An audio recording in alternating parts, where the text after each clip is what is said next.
Siempre nos gusta que participéis vosotros, las alumnas, los alumnos, y en este caso van a colaborar los estudiantes de interpretación. El año pasado fueron los de dirección y este año tenemos a Liza Muradián y a Paco Flores.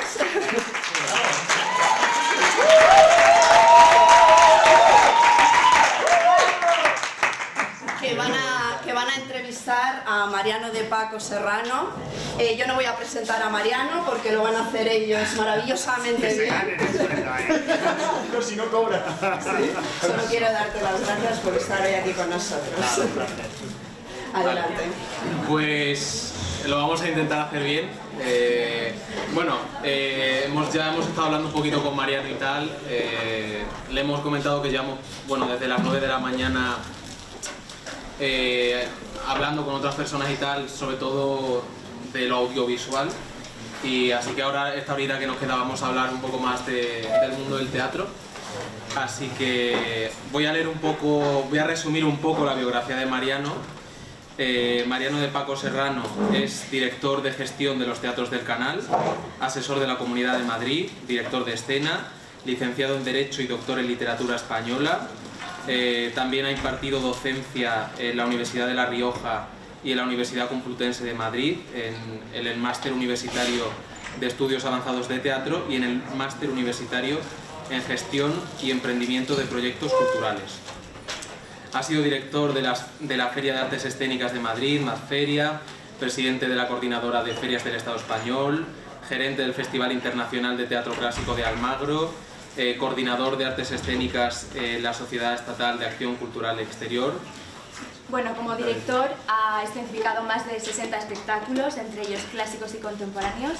Lo más reciente fue Fuente Bojuna, en Teatro Círculo de Nueva York. Luego, entre ellos, otros títulos como El hombre de mundo de Ventura de la Vega, en el Centro Nacional de Teatro Clásico. El burlador de Sevilla, de Tirso de Molina, en el Teatro Círculo de Nueva York, en el que fue galardonado con el premio ACE a Mejor Dirección. También El caballero de Olmedo, de Lope de Vega, igual en el Teatro Círculo de Nueva York. También es director artístico asociado del Teatro Círculo de Nueva York y actualmente dirige el Festival de Teatro Clásicos de Alcalá. Bueno, como veis, Mariano de Paco ha hecho de todo. Y bueno, después de esta breve intervención de la presentación, te queríamos dar la palabra por si quieres añadir algo más o decir algunas palabras. No, yo simplemente daros las gracias, muchas gracias a Ainhoa, muchas gracias a Resar por la invitación y por organizar estas jornadas que a mí me parecen extremadamente importantes. Y el tema del currículum es un tema de edad, o sea que al final es que soy ya viejunillo y entonces pues la cosa se va sumando y va sumando. Lo demás ya lo iremos viendo, es tesón y que bueno, que las circunstancias se vayan dando también propicias de vez en cuando.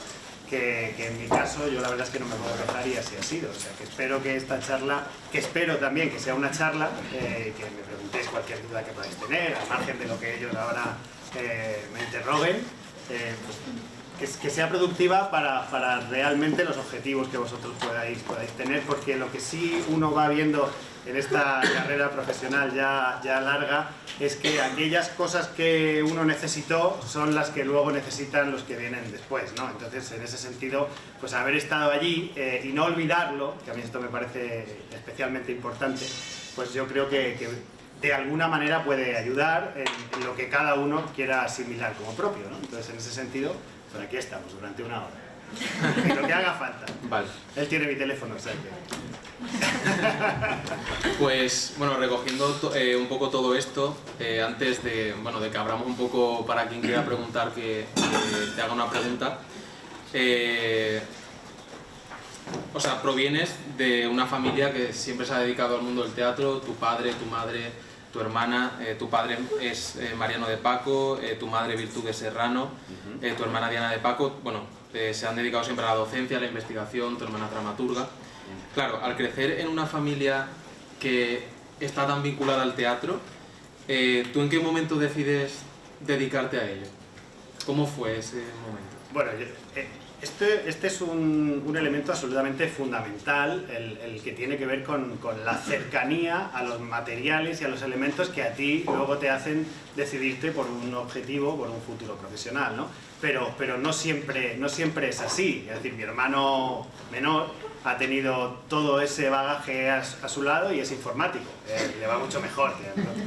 Entonces, en ese sentido es verdad que los elementos están ahí y uno puede acercarse a ellos y puede utilizarlos, pero no siempre determinan una orientación. Yo, en este caso, en el mío propio, siempre lo he dicho, la cercanía al teatro yo la recuerdo desde que era muy pequeño, ¿no? Yo me recuerdo, bueno, por supuesto siempre rodeado de libros y siempre con unos padres que se los estaban leyendo, con unos padres que además los dos eran docentes. Lo que pasa es que yo insisto en esta idea. Hay veces que eso lo que te puede generar es un rechazo. Mis hijas, por ejemplo, ahora ya más, pero tuvieron una época también en la que no querían oír hablar del teatro y de los escenarios. Ahora es verdad que las dos han cambiado, digo porque como se puede estar grabando, por si lo ven, ¿no?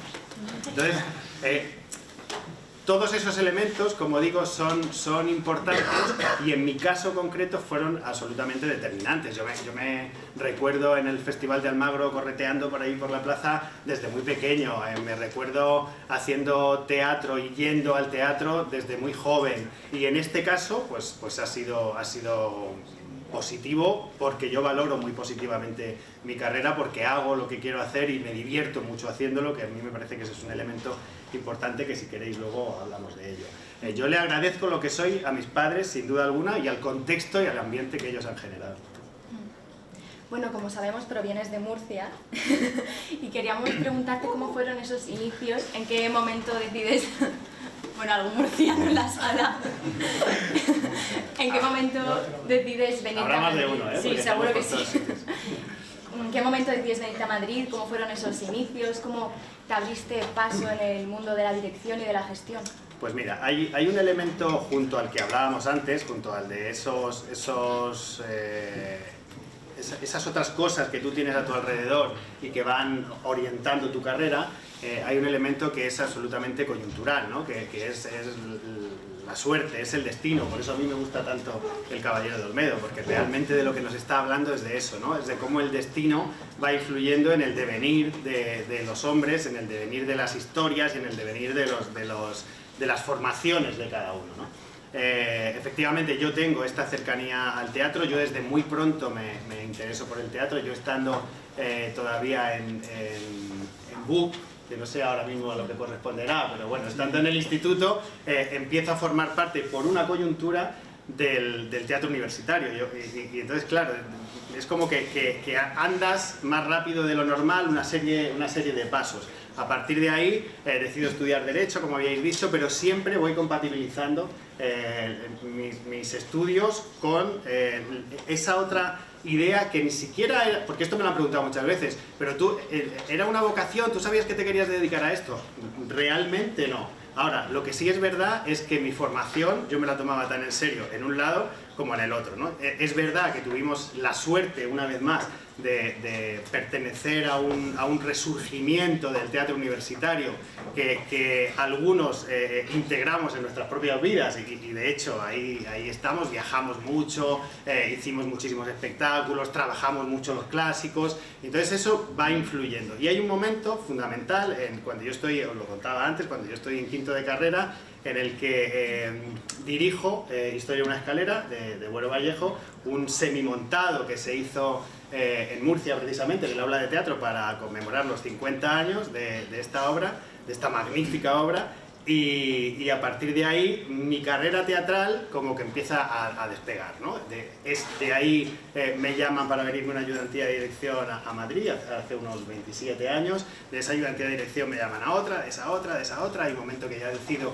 empezar a dirigir por mi cuenta y lo que sí me parece importante, que también os lo comentaba, es que en la medida de lo posible he intentado, y yo eso es un consejo que os daría en general, no dejar flecos en mi carrera, ¿no? Pues al final, con más tiempo del normal terminé la carrera, con más tiempo del normal terminé el doctorado, pero yo creo que es importante que esta profesión que a nosotros nos llena, nos hace felices, nos encanta, nos proporciona muchas alegrías, aunque también muchos sinsabores, no haga olvidar que todo el resto de cosas van a ser también útiles, porque lo son, ¿no? Yo este sí que sería un consejo que os daría.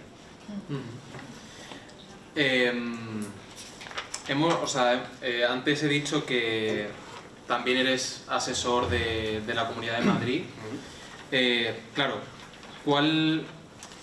yo te hablo desde el desconocimiento absoluto. ¿Cuál es tu cometido dentro de la Comunidad de Madrid? Y luego, también nos gustaría saber qué figuras son las que se encargan de la cultura en Madrid, exactamente. Y también qué teatros son los que pertenecen a la Comunidad de Madrid. Muy bien, eso es largo, ¿eh? Bueno, no todo, pero sí algo... A ver, voy a resumir un poco. La asesoría de teatro es un puesto técnico que hay dentro de la Consejería de Cultura, que sabéis es Consejería de Cultura, Turismo y Deporte. Es un puesto técnico que tiene una multiplicidad de funciones. Entre ellas os resumo. Lógicamente, tú tienes que dar tu opinión en los temas que tienen que ver con las artes escénicas, en este caso. Luego hay un asesor de música que hace lo propio con la música, hay un asesor de artes plásticas que hace lo propio con las artes plásticas, es decir, una opinión técnica cualificada. Y luego te puedes encargar o no, en mi caso sí, en la de la mayoría de los festivales, de programar algún espacio o dirigir algún festival. Yo en este caso programo el Teatro Real Coliseo y dirijo el Festival Iberoamericano del Siglo de Oro de Clásico de Alcalá. Y luego tienes una labor que podemos llamar más administrativa, que es toda la que tiene que ver con la valoración del contenido, la pertenencia a lo que tiene que ver con las valoraciones de los contenidos, pues de las ayudas, diferentes subvenciones, la red de teatros. Es decir, de alguna manera, como os digo, es un apoyo técnico que tiene que ver con el expertise de las artes escénicas en mi caso. ¿Cómo está estructurada la cultura? Bueno, yo creo que bien estructurada, aunque hay que seguir hacia adelante. Esto es un paréntesis que hago.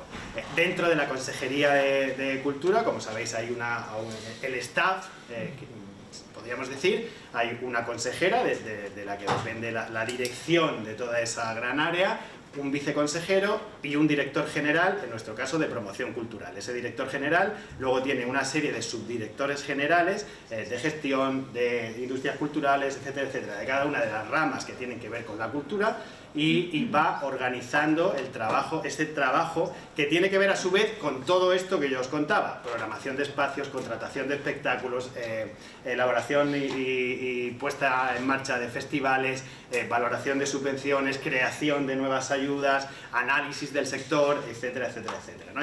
Pero el staff orgánico sería esa: consejera, viceconsejero, director general, subdirectores generales. Y en régimen de coordinación, dependiendo de la consejera, están los puestos técnicos, que somos nosotros, que somos los asesores. Luego, después, podríamos decir que están esos otros eventos de los que os hablo, que en otros casos en los que no dependen del asesor, pues tienen su propio director artístico. Por ejemplo, Alberto Conejero en el Festival de Otoño, Lola Lara en Teatralia. Y así es como se va desgranando un poco ese racimo que lleva desde la cúspide, que estaría en la consejera, hacia abajo. No, hablabas de las subvenciones, las ayudas. O sea, nosotros en clase con Ainhoa en producción, claro, vemos que cuando nosotros salgamos de aquí y tengamos nuestra pequeña compañía, muchas veces vamos a necesitar una ayuda. Por parte de la Comunidad de Madrid, ¿hay subvenciones y ayudas dirigidas a jóvenes creadores que salen con una compañía pequeña?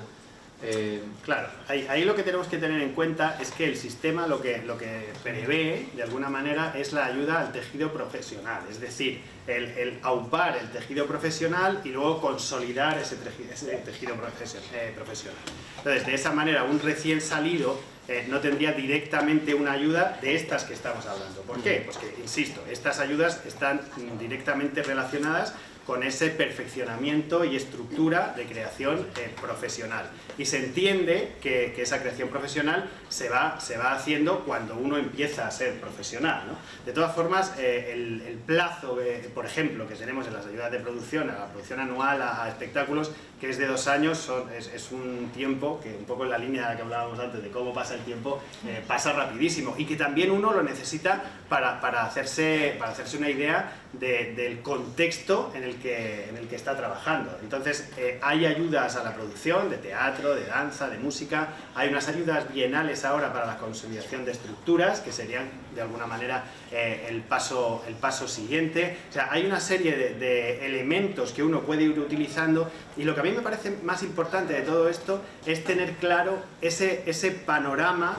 de todos los lugares a los que uno puede acudir, ¿no? Que esa sería otra labor también de las asesorías, ¿no? Pues si, yo estuve reunido hace escasamente una semana con un grupo que se quiere consolidar y que está todavía en la RESAD y que querían saber qué es lo que pueden hacer después. Bueno, pues para eso también estamos nosotros y os contamos un poco precisamente cuáles son esos pasos, ¿no? Las ayudas de producción, que son las que yo veo más inminentes para alguien que quiera crear esa estructura de producción, o sea, esa compañía, piden 2 años de experiencia. 2 años de experiencia o bien de la compañía o bien de la persona que esté a la cabeza de la misma. Bueno, pues yo creo que hay que ir pensando un poco que eso es así y viendo cómo uno organiza su flujo profesional. ¿Y qué nos recomendarías antes de llegar a ese punto de profesionalización y experiencia? Si yo ahora mismo monto una compañía aquí con unos compañeros, unas compañeras, a la hora de salir con una obra de teatro pequeñita, por ejemplo. Yo recomendaría el análisis. A ver, lo explico. A mí me parece que esta profesión tiene algo que es absolutamente maravilloso y que realmente no tienen otras, que es una vehemencia y una capacidad de trabajo y una capacidad de ilusionarse por proyectos que todavía son simplemente eso, ¿no? Son proyectos, son ideas que muchas veces hace, y veis que lo digo en positivo, a mí me parece que eso es muy bueno, o sea, el hecho de que decir ese yo puedo con todo, que tenemos todos y que al final marca un poco nuestro ADN como creadores y nuestro ADN como artistas, puede tener también una parte negativa y una parte que te vaya poniendo problemas en el camino, porque te impide ese análisis tranquilo, sosegado, de realmente qué es lo que yo quiero hacer, pero cuál es el contexto en el que yo estoy para hacerlo. Es decir, todos nos hemos levantado por la mañana, y si no todos, yo me he levantado por la mañana teniendo muchísima menos edad, un poco con lo que decíamos antes, y decir, no, voy a montar Hamlet. Voy a montar Hamlet, porque sí, porque es que no he montado Hamlet nunca, ¿no?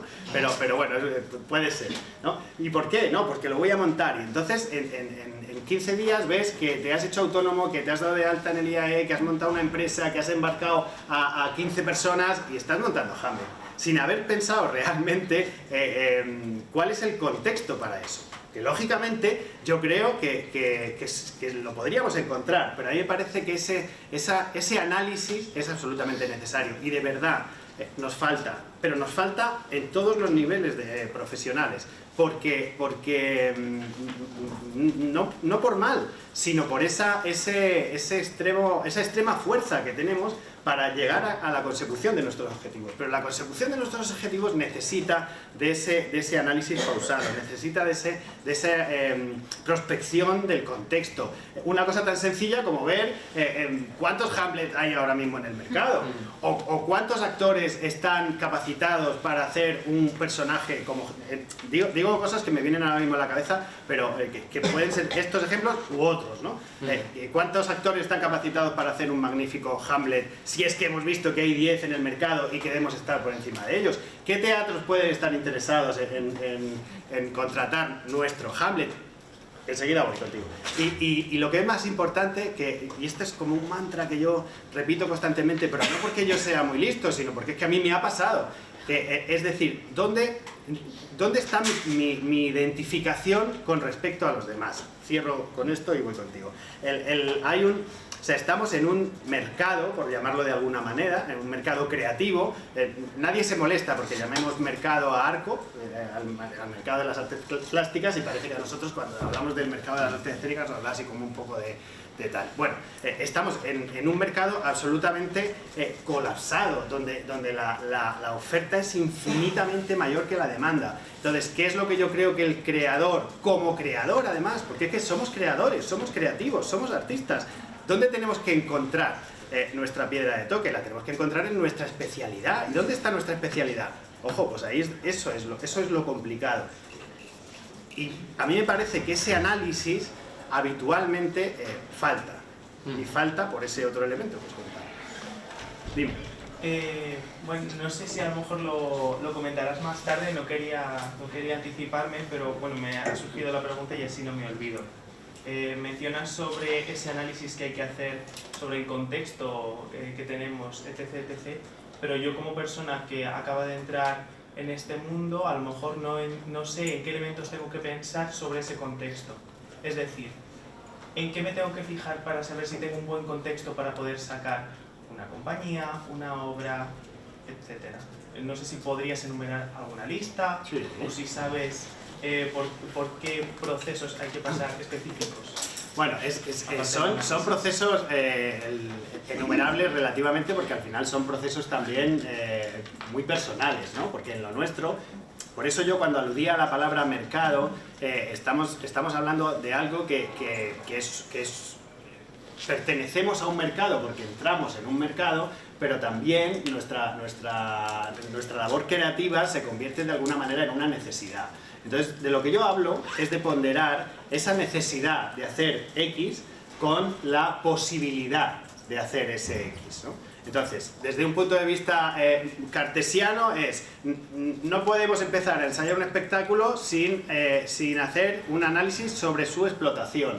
¿Por qué? Pues porque nosotros nos estamos metiendo en una serie de gastos, ¿no? que vamos a tener que ir cubriendo con lo que hagamos. Entonces, yo tengo que hacer un presupuesto y tengo que hacer un análisis de esa explotación y tengo que hacer una producción que sea viable, es decir, viabilidad. Pero la viabilidad no es solamente una viabilidad económica. Es decir, cuando yo he visto que tengo un capital suficiente con las ayudas con mis fondos propios, las ayudas que voy a conseguir, el dinero que me va a prestar mi primo que tiene una panadería y no sé qué, no sé cuántas, yo he visto que puedo acometer la producción de este espectáculo. Luego tengo que saber qué quiero hacer yo con ese espectáculo. Lo que quiero hacer son bolos, porque no olvidemos que hay un elemento muy importante en nuestro quehacer, es que nosotros hacemos cosas para que el público las vea.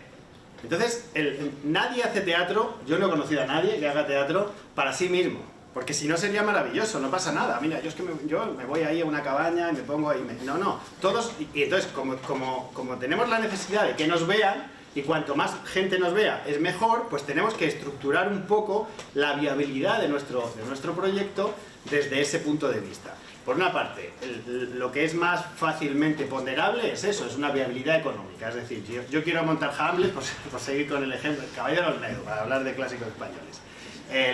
Quiero montar el Caballero de Olmedo me cuesta 50.000 y tengo que ver si tengo esos 50.000. Y luego, del Caballero de Olmedo, como he pedido una subvención que me va a exigir 10 funciones, como he contratado a unos actores a los que les tengo que dar un desarrollo profesional X, como tengo unos gastos que tengo que ir asumiendo, aparte de eso, pues para yo hacer la gira, voy a ingresar tanto por bolo y voy a gastarme tanto por bolo. Pero no solo eso, porque la viabilidad, además, tiene que ser una viabilidad artística, es decir, tú tienes que estar convencido de lo que tienes que hacer y tienes que estar convencido, y enlazo un poco con el pensamiento anterior, de que lo que tienes que hacer va a ser especial con respecto a lo que hay. Análisis del contexto en el panorama de las artes escénicas nacional, o sea, ¿cuántos proyectos hay para hacer el año que viene sobre esta idea que yo tengo, para no focalizarla? Vale, ¿voy a hacer un texto clásico o voy a hacer un texto contemporáneo? ¿Conozco los lugares de exhibición que hay en España de los textos clásicos y de los textos contemporáneos? Casi nadie hace eso. Y esto, si os dais cuenta, es un mecanismo de funcionamiento empresarial o de producción que yo creo que en cualquier otro sector sería lo lógico, ¿no? Entonces, investigar sobre eso, ved dónde lo queréis, es decir, no es solo voy a hacer esto, es voy a hacer esto, lo voy a hacer para esto y lo voy a hacer con esto y voy a tener esta salida, porque si no, bajo mi punto de vista, hay un elemento muy importante en nuestra profesión que tiene que ver también con lo creativo y que tiene que ver con lo artístico, que es lo contrario de esa felicidad de la que yo os hablaba, que es la frustración. O sea, yo soy director de escena, no hay nada más frustrante para un director de escena, por muy maravilloso que haya sido el proceso, que estrenar una función y hacer un bolo, o hacer dos, o no hacer ninguno. Entonces, eso puede pasar, claro que puede pasar, pero nosotros tenemos que aplicar nuestra creatividad para que eso no pase. Y lo digo, a lo mejor a veces hay que decidir que ese proyecto en ese momento no se puede hacer. Es decir, esa vehemencia, bajo mi punto de vista, la tenemos que aplicar en encontrar, que por eso, además, sois jóvenes, con ganas, con emprendimiento a flor de piel, en encontrar qué es lo que se puede hacer. Y entonces, ¿eso quiere decir que lo que yo quiero hacer, entonces lo tengo que desechar porque hay un contexto macroeconómico que me impide hacer lo que yo quiero? No. Lo que yo estoy hablando es de dos conceptos que a mí me parecen muy importantes, que son la oportunidad y la viabilidad. Y esos dos, con estos ejemplos que te he dicho, y que habría muchos más, y que tú mismo puedes darte cuenta de otros muchos que a lo mejor a otros se le pasan por alto. Entonces, ver dónde puedo hacer lo que yo he decidido que hay que hacer, porque seguramente si uno es lo que ha decidido que hay que hacer, habrá que hacerlo. Pero mirar un poco más a medio plazo, y a mí me parece, y estoy hablando un poco en general, porque lógicamente en el caso concreto, pues cada uno irá por un camino o por otro, ¿no? Pero en general, yo en un análisis duro de nuestro sector, sí percibo eso. Es muy complicado. Mirad, os voy a poner un ejemplo con el que os encontraréis dentro de 2 años, cuando podáis pedir la ayuda. La ayuda tiene una serie la ayuda a la producción tiene una serie de criterios de valoración sobre los elementos de tu proyecto, ¿no? Entonces, yo me daba cuenta, pero me he dado cuenta siempre, incluso como autocrítica, ¿no? Que al final uno hace su espectáculo, hace un dossier, llamémosle de distribución o de exhibición del espectáculo, y ahí está toda la información que yo he considerado que tiene que haber sobre mi espectáculo. Tú te vas a ver la recepción de proyectos de las ayudas y te das cuenta de que lo que hay son una serie de dosieres en serie que además no cumplen la función que te está exigiendo los criterios de valoración de la ayuda. Quiero decir, la ayuda te dice interés cultural del proyecto, relación del proyecto con la Comunidad de Madrid, luego número de actores, trayectoria del director, pero hay una serie de criterios que tienen que ver con el proyecto en concreto que hay que trabajarlos, porque si tú pones tu dossier, te pongo este ejemplo porque me parece que es bastante gráfico, ¿no? Si tú pones tu dossier de exhibición donde pones el texto genérico que has escrito para explicar qué es lo que quieres hacer, los currículum de los actores que pueden ser buenos, malos o regulares, me refiero en lo que tiene que ver con la experiencia y con la valoración, etcétera, etcétera, estás obligando al evaluador a que busque dónde están esos criterios.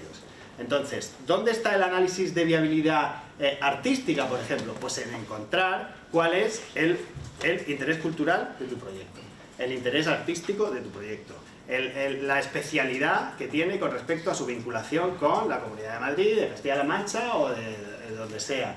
Es decir, profundizar en los elementos que te hacen especial. Y de verdad que yo eso esta mañana lo he contado y mañana lo seguiré contando a las compañías profesionales. Entonces hay que sentarse y analizar en frío qué es lo que queremos hacer, cómo lo queremos hacer, hacia dónde lo dirigimos, porque a veces son cosas tan sencillas como esa viabilidad del presupuesto. El 85% de los presupuestos que se presentan a las ayudas no son viables. Y viabilidad del presupuesto es simplemente que cuando tú estás pidiendo un dinero a la administración le pides el 33%, porque un presupuesto viable es el que tiene el 33% de fondos propios, el 33% de fondos que te vienen de externos y el 33% de dinero que tú solicitas a la administración pública. Y entonces, viabilidad del presupuesto, 8 puntos. Es tan sencillo como que el presupuesto cuadre en 66%, pone la compañía 33%, solicito a la administración, ¿no? Son 8 puntos, pues nadie pasa de los 3. Quiero decir, pero de verdad, que es cuestión de análisis y de información. Luego, ¿dónde puedo preguntar esto que no sé? Pues a mí, por ejemplo. Bueno, hablando no sé si te he contestado, pero... Sí, Sí. Sigo intentando ampliar. Hablando sobre este análisis del mercado, vivimos un momento en el que ahora mismo el entretenimiento está cambiando. Hay múltiples plataformas, las redes sociales, etc. Muchas personas piensan que al teatro le cuesta llegar al público joven y también surge como la pregunta de ¿está en peligro el teatro? ¿Tú realmente piensas que hay un peligro? No, pero ¿cómo va a estar en peligro el teatro? El teatro que nosotros conocemos hoy, fijaos de dónde viene. Y viene de la Grecia antigua y viene de Roma y ha pasado después. Como todo, el teatro, las manifestaciones culturales, como todo, pues sufren, bajo mi punto de vista, sufren vaivenes que a veces las hacen más cercanos o menos cercanos. ¿Qué hizo la gente cuando nos confinaron? Ponerse a hacer teatro en las casas. Y no solamente lo hacían los profesionales del teatro, lo hacía mucha gente. O sea, el teatro es una forma de expresión, es una forma de expresión artística, y como forma de expresión artística nunca puede estar en peligro. Ahora, lo que yo creo que hay que hacer es buen teatro en el sentido de hacer bien lo que uno quiere hacer, es decir, emplearse en todos los elementos que son necesarios para hacerlo bien. Lo que a mí sí que me parece que está en peligro son las bases patrimoniales y culturales del teatro que generan la creación, la nueva creación. Lo que pasa es que esto da para una charla solo para eso. Es decir, a mí lo que me parece, esa llamada crisis del teatro, vista desde nuestro punto de vista, a mí donde me parece que radica es en que pensamos que para innovar hay que destruir todo lo anterior. Y esto es un principio que además en gestión es absolutamente inaceptable, y muchísimo más en la creación. Uno ¿cómo es capaz de crear? Uno es capaz de crear porque tiene el conocimiento de todo lo que ha venido detrás. Pero eso no hay más que echar un vistazo a la historia del arte, a la historia del arte escénico, a la historia de la música. O sea, ¿qué son todos? ¿Qué es todo sino variaciones de unos elementos que se van perfeccionando a lo largo del tiempo? ¿Dónde está el peligro? Y eso sí os lo pongo sobre la mesa como jóvenes profesionales que vais a ser en breve. ¿Dónde está el peligro que yo creo que ahora mismo podemos tener? En el olvido de los cimientos, en el olvido de la base.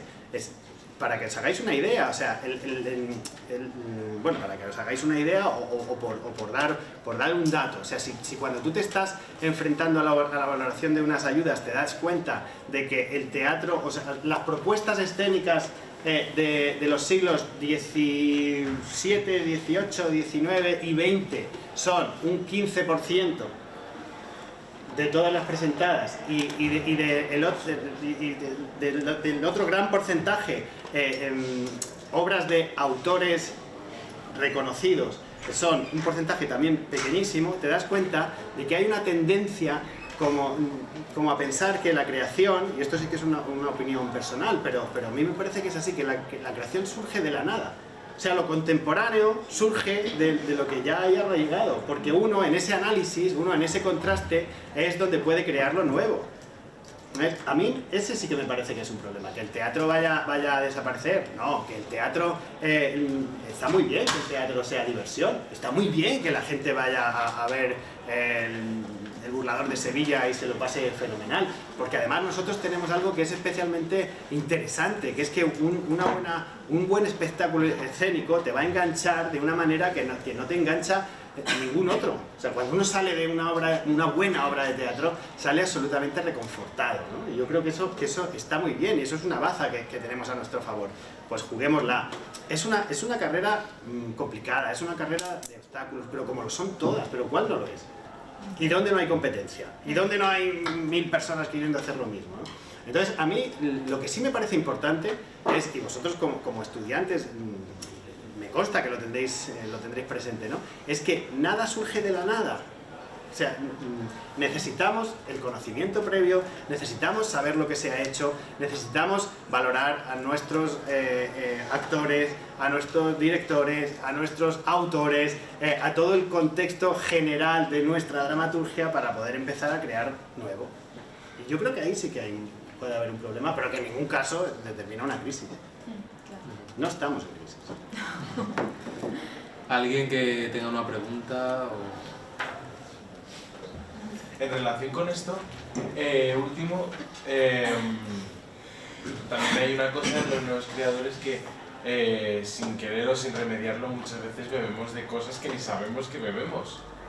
Entonces también esta última aportación que has hecho me parece curioso porque muchas veces, aunque parezca que no está asociado, te pones a mirar y dices, joder, es que esto... Uy, joder, perdón.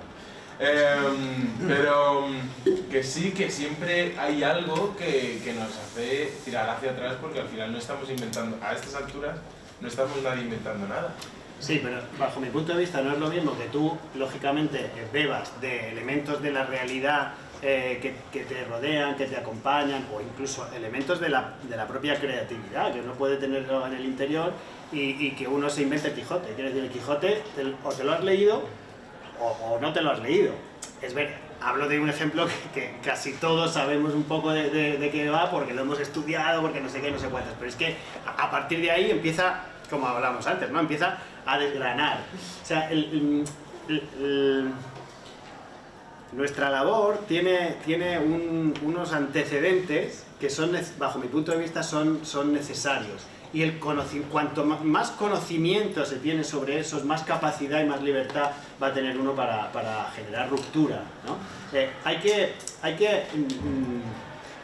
que conocer las estructuras para luego poder bandearlas, si no es imposible. O sea, un juego, el que sea, un partido de fútbol tiene unas normas, tiene unas reglas, y esas reglas limitan la creatividad, no, para nada. Luego hay futbolistas más creativos, menos creativos, más efectivos, menos efectivos, más trabajadores, menos trabajadores, ¿sabes? Con más talento, con menos talento, pero necesariamente tú tienes que tener un análisis previo de los elementos que han determinado el que tú estés donde estás y luego el conocimiento de esas normas, ¿no?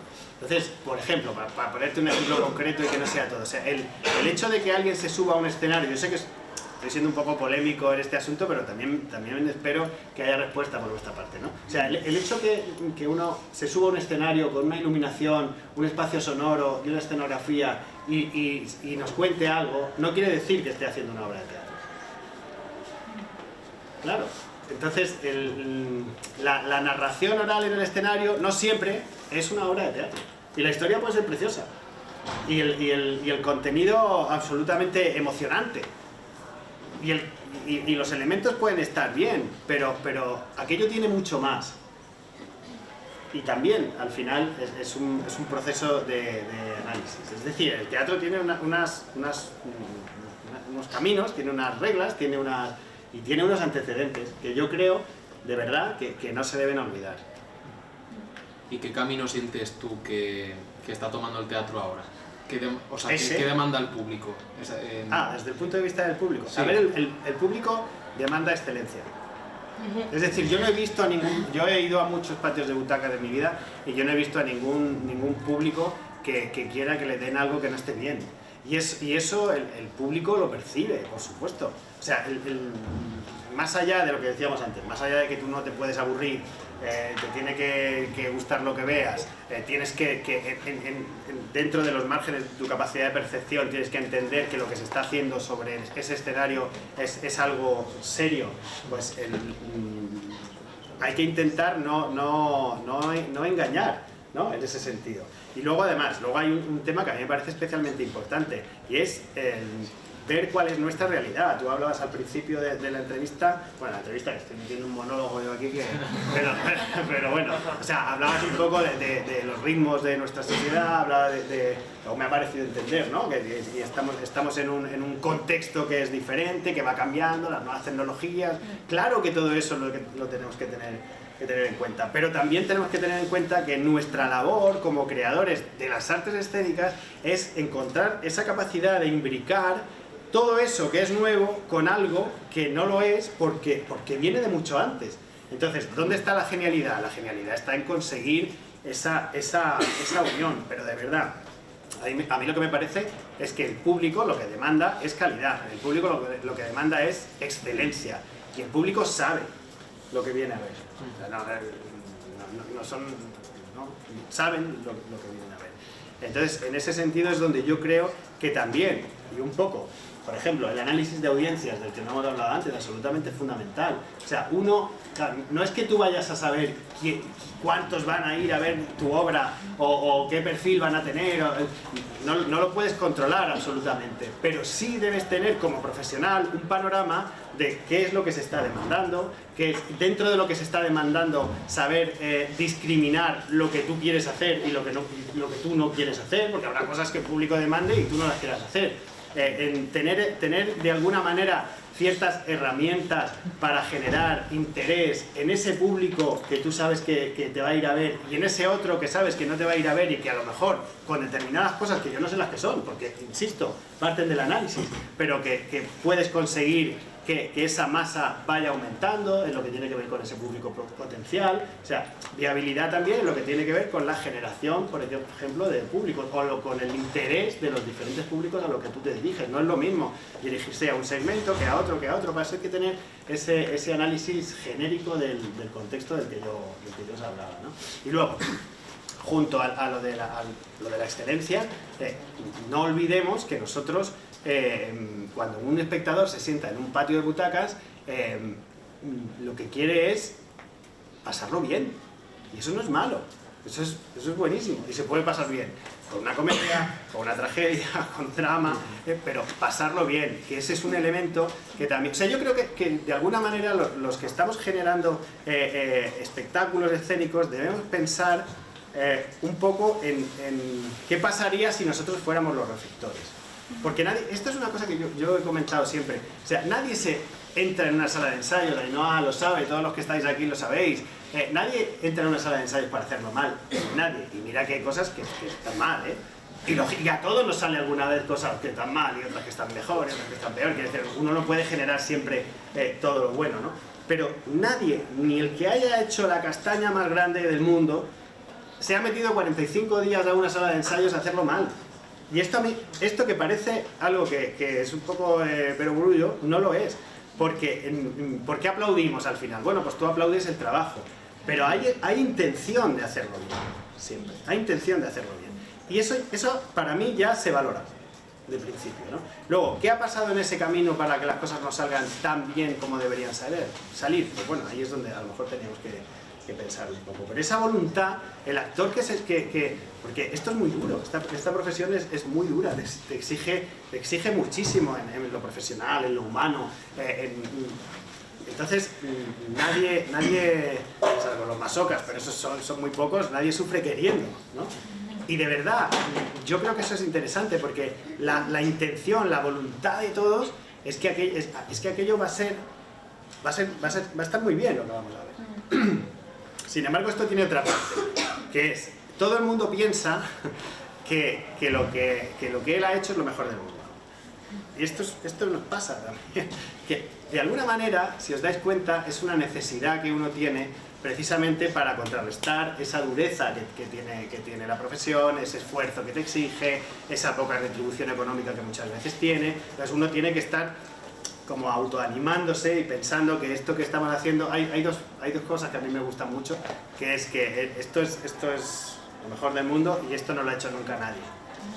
Y bueno, seguramente que tiene que ver un poco con lo que os decía antes, ¿no? No, es que he mezclado flamenco y contemporáneo en el mismo espectáculo, esto no lo ha hecho nunca nadie. Como que no lo ha hecho nunca nadie, lo ha hecho todos los días un montón. Lo que pasa es que puede ser maravilloso, o sea, puede tener ese grado de excelencia del que hablamos, ¿no? Y está muy bien que uno piense que cuando yo me meto en la sala de ensayos de hacer Fuentevejuna, pienso que voy a hacer la Fuentevejuna mejor que se ha hecho en el mundo, ¿no? Pero luego también está bien contrarrestar eso, ponderar eso con una cierta capacidad de crítica. ¿Te parece? Sí. Bueno, para ir finalizando un poco, me gustaría retomar el tema del Festival de los Clásicos en Alcalá. Sí. Y nos gustaría saber, nosotros como jóvenes creadores de teatro, si nos resultaría difícil acceder al festival. Facilísimo. Bueno, hay un elemento importante que tiene este festival, que a mí me parece que tiene este festival, que es que desde hace 3 años ese festival Clásicos en Alcalá, que cumplía 20 años hace 2, se convierte en Festival Iberoamericano del Siglo de Oro, Clásicos en Alcalá, ¿no? Esos dos elementos a mí me parecen especialmente importantes porque marcan muy claramente cuál es la vocación del festival, ¿no? Entonces, un poco lo que comentaba el compañero de ese análisis. Bueno, pues aquí tengo un festival que es iberoamericano y del siglo de oro. Lo mismo, si tengo un proyecto que sea iberoamericano y sea del siglo de oro, puede interesar a ese festival, ¿no? Pero este ejemplo luego se puede hacer extensivo a todo el resto de plataformas que tú te puedes encontrar. Entonces, en el festival lo que hacemos es esa programación que va orientada hacia crear un puente entre Iberoamérica y el siglo de oro, con lo cual ya te está dando unas pistas de por dónde tienes que ir. Y luego además el festival, con lo que tiene que ver con la creación más joven, con la creación más emergente, precisamente este año inauguramos, porque yo creo que debemos estar en ese lugar, inauguramos un programa que se llama Mentor Áureo, que lo que va a hacer es producir, no en un gran formato, pero sí en un espectáculo de pequeño o mediano formato, producir un espectáculo precisamente de ese tipo de compañías que por su juventud pues no puedan acceder a las ayudas de la Comunidad de Madrid o las ayudas de otras comunidades, ¿no? Entonces,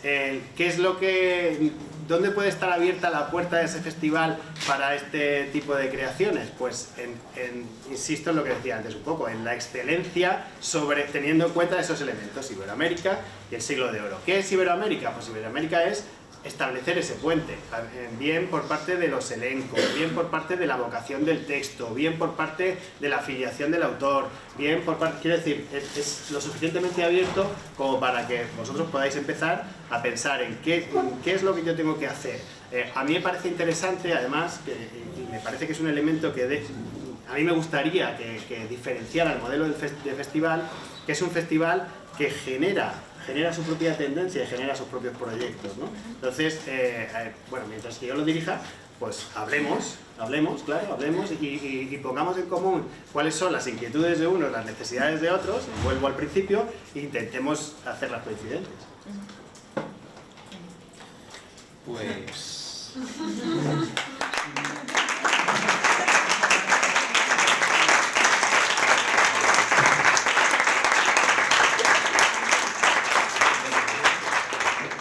Pues... nada, que claro, o sea, se ha lanzado el aplauso si alguien tenía una pregunta más, pero quedan 5 minutillos, así que... Yo, con permiso, Mariano. Claro, como profesor de la asignatura de producción, al igual que Ainhoa y la compañera Rosa, intentamos desde la asignatura procurar dar ciertas herramientas de algunas de las que tú has hablado. Y sí que es verdad que una de las cuestiones que más reivindican, lo digo por si sirve un poco la plegaria, evidentemente las subvenciones que se realizan al sector profesional está claro que tienen que, al igual que cualquier sector profesional, se valora una serie de cuestiones como la historia de esa, llamémosla empresa, por no llamarle compañía teatral, la historia, el recorrido, pero claro, para ellos que cuando salen de la escuela ahora mismo tenemos un gran vacío, ¿no? A los jóvenes creadores, que es cuando más falta, muchas veces los recursos, siempre hace falta.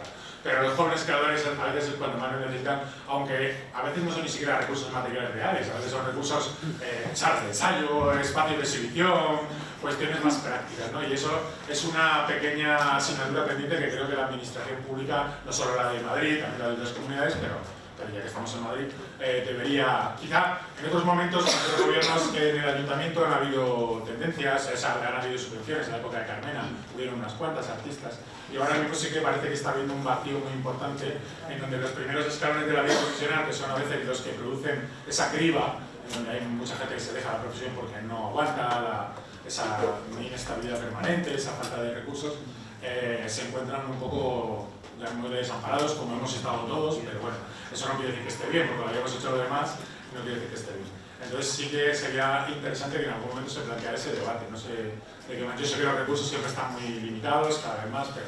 Sí, pero fíjate, a ver, yo creo que siempre sumar a todos siempre es positivo, lógicamente, ¿no? Pero también hay que pensar en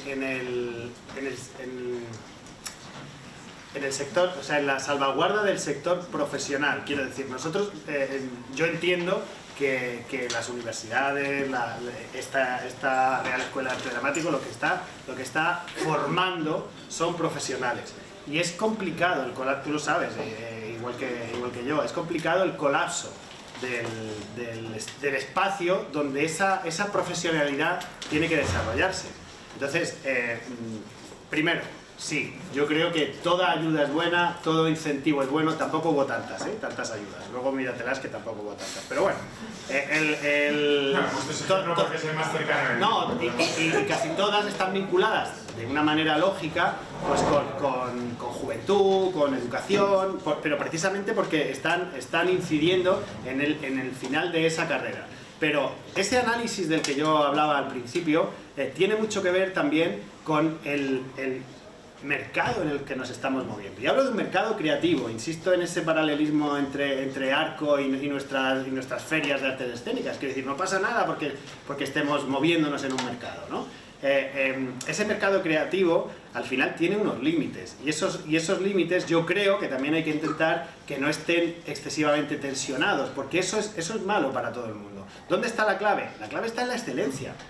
O sea, la clave está en la generación de proyectos que realmente tengan un aporte, y los aportes pueden ser absolutamente variados, ¿no?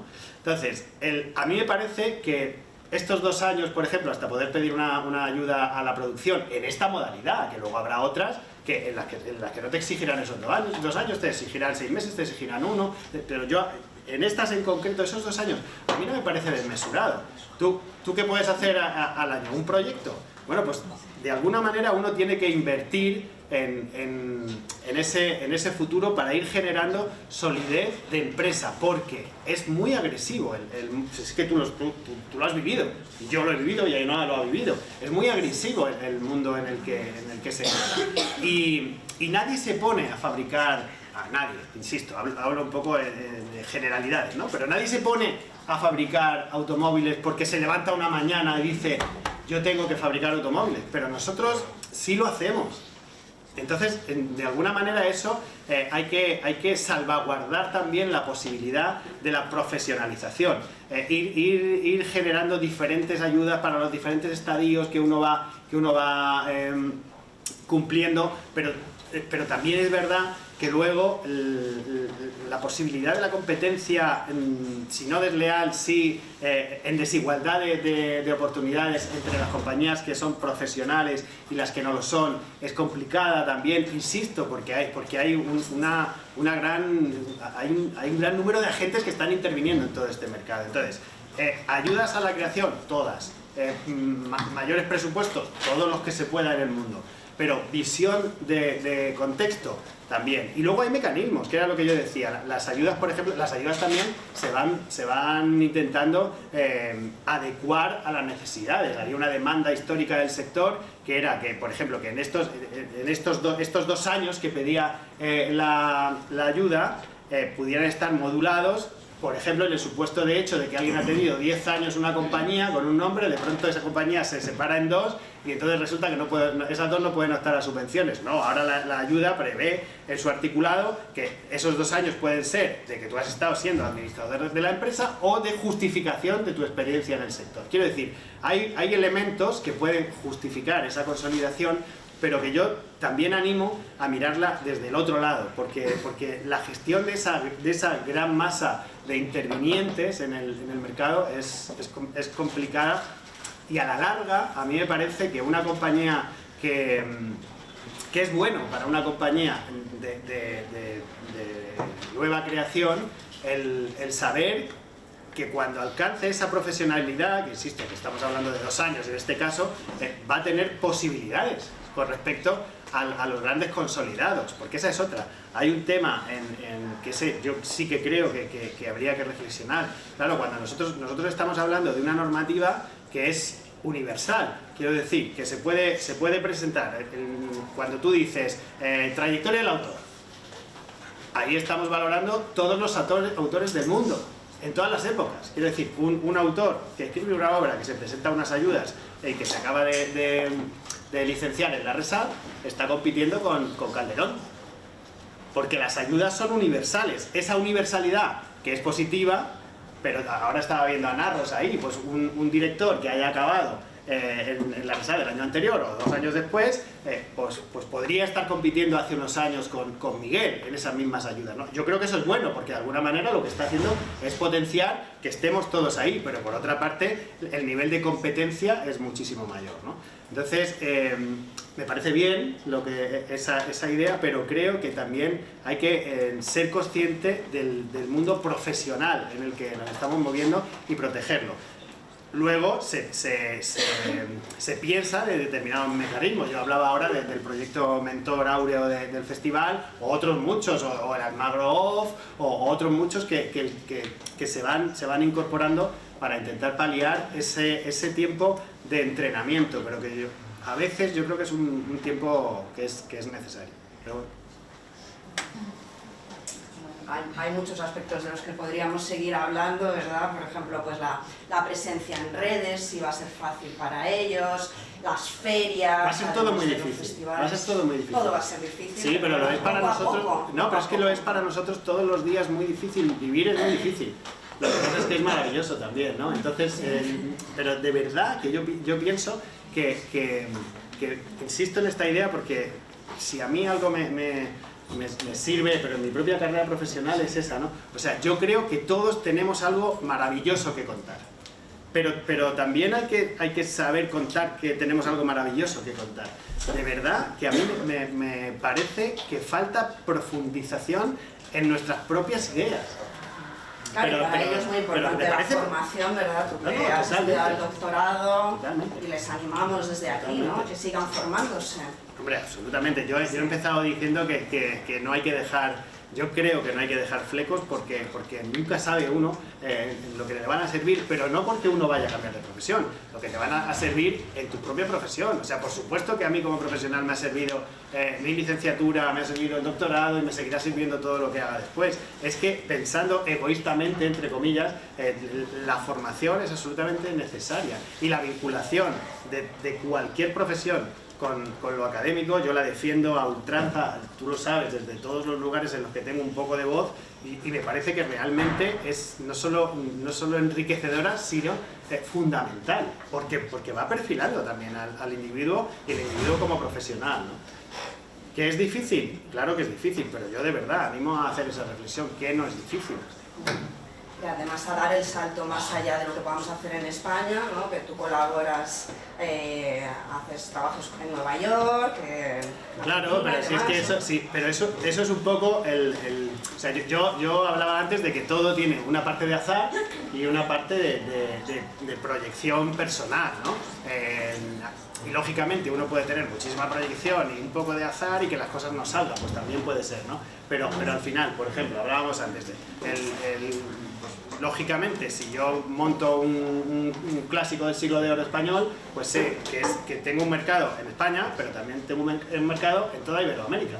Entonces, eso evidentemente es una baza. Y ir profundizando en esos canales que no son los habituales, porque hablamos mucho también de la contemporaneidad, pero si muchas veces los esquemas de hacer las cosas son los que se nos están quedando antiguos, no el contenido. Son los esquemas. Entonces, intentemos ampliar esos esquemas. Unas generaciones, además, que todos hablan varios idiomas, que tienen una capacidad de relación estupenda, mucho más que las nuestras ya, y por supuesto que las de 2 generaciones anteriores, ¿no? O sea que, claro que sí.